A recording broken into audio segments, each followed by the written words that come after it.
Ya, oke. Assalamualaikum warahmatullahi wabarakatuh.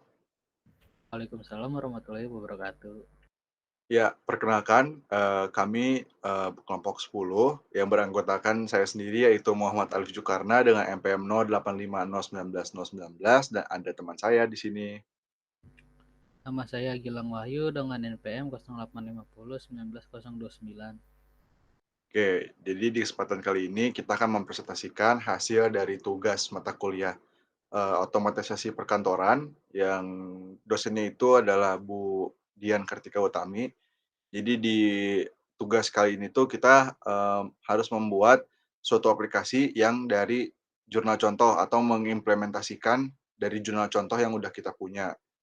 Jadi jurnal contoh yang sudah, kita punya itu adalah jurnal contoh otomatisasi perkantoran, seleksi penerimaan karyawan kayak gitu. Jadi kita membuatnya dengan versi kita sendiri di sini. Pertama-tama kita ke bagian, eee, PPT-nya dulu sebentar.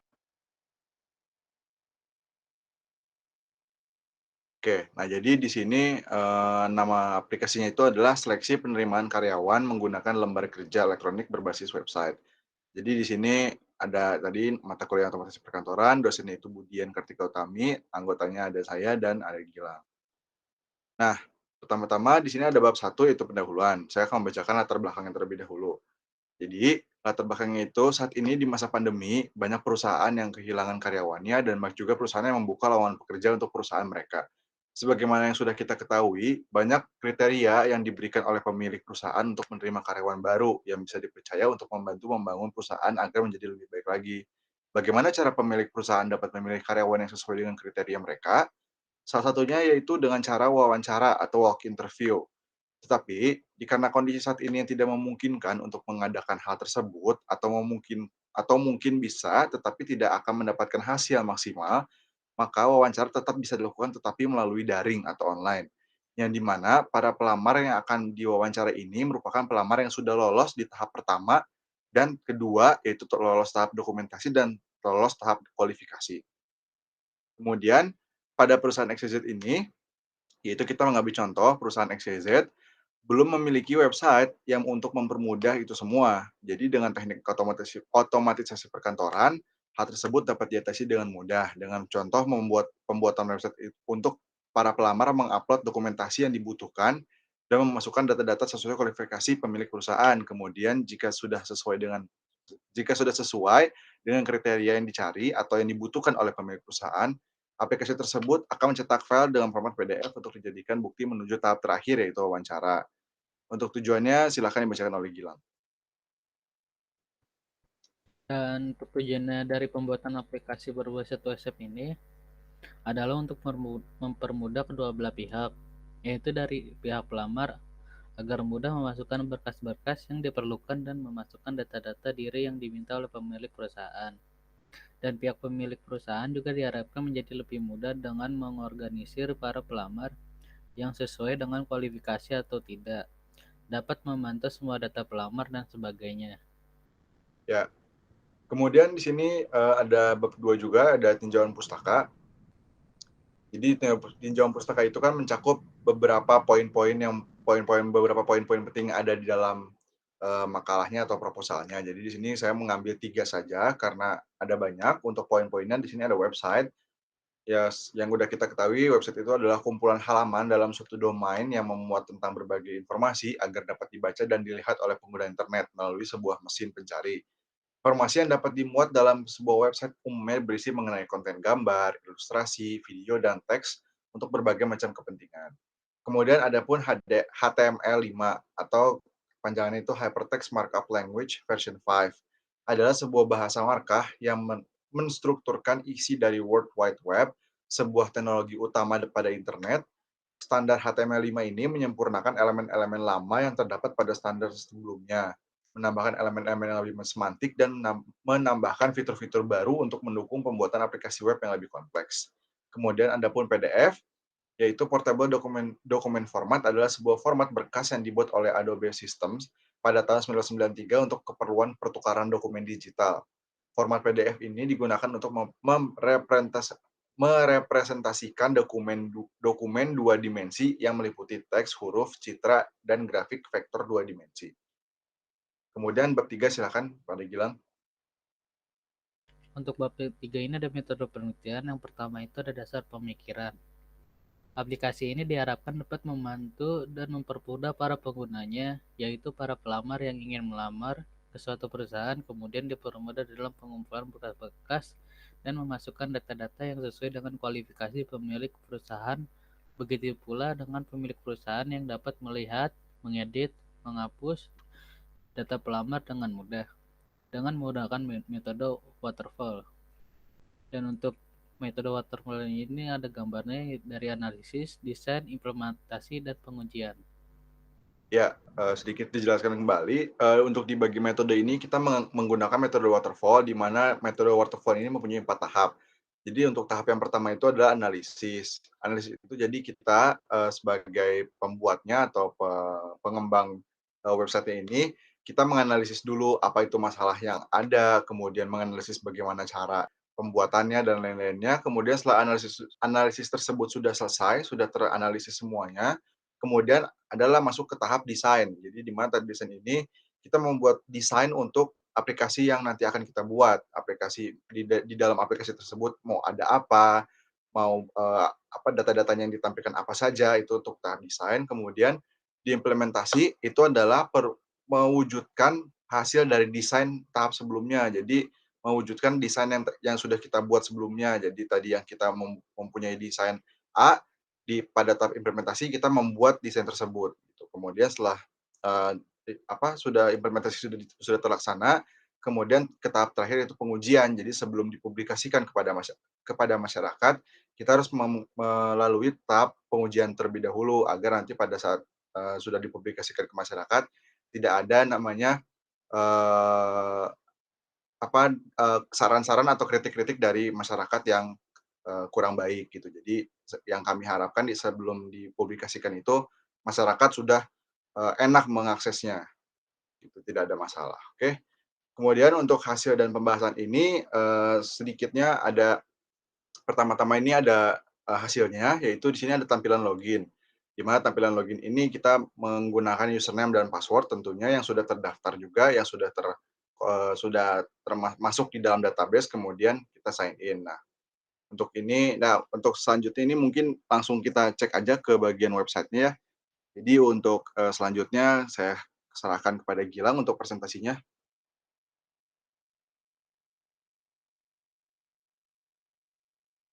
karena kita langsung ngelihat ke bagian websitenya aja.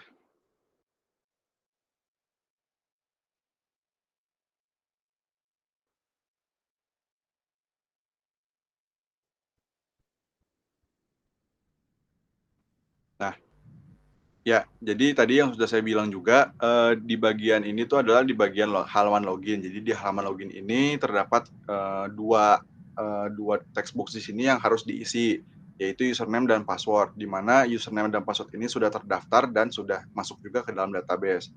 Coba untuk username-nya silahkan Gilang, kita masukkan nama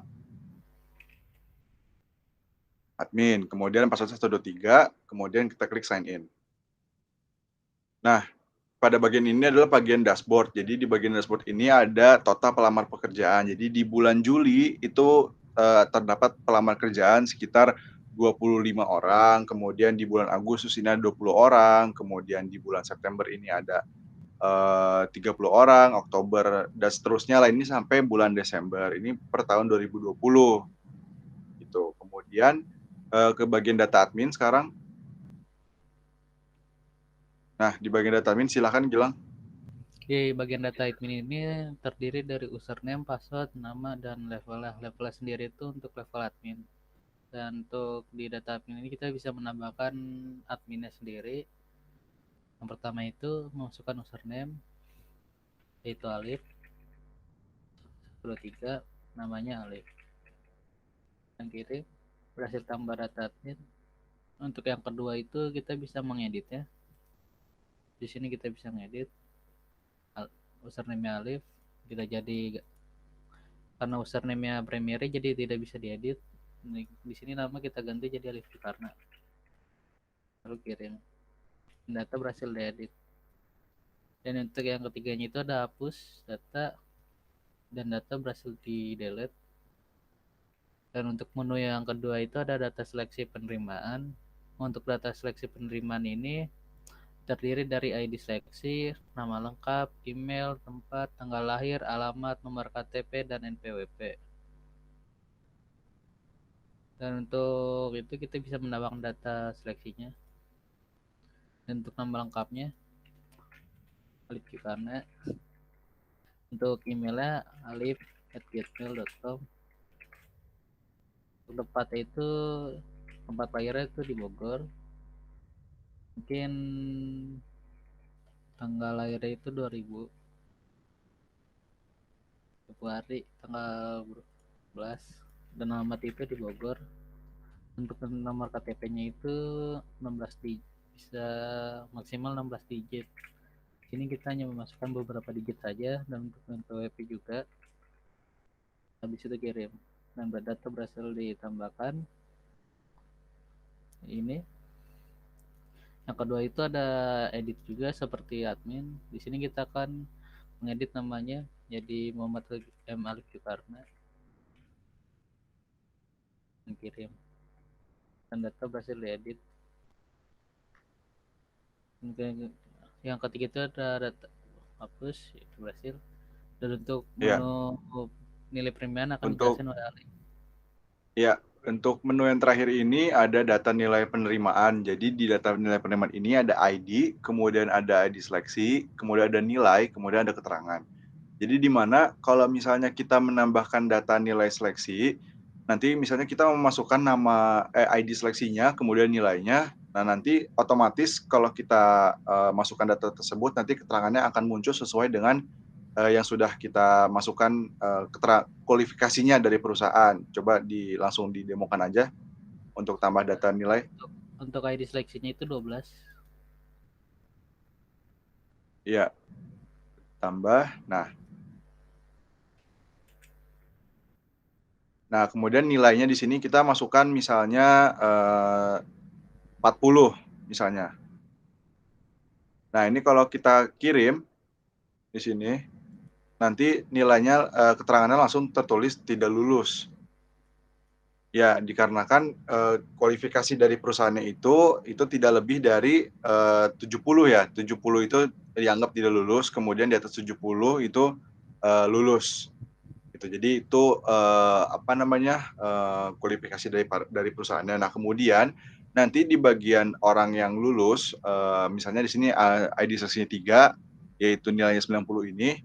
Nah, ini tuh dia kan keterangannya lulus. Nah, nanti dia akan dihubungi lebih lanjut oleh perusahaan melalui email yang di mana dalam email tersebut terdapat PDF yang di mana PDF-nya itu tuh nomor registrasi, kemudian jadwal kapan wawancaranya, karena ini sudah masuk ke tahap akhir, tahap kedua setelah tahap dokumentasi.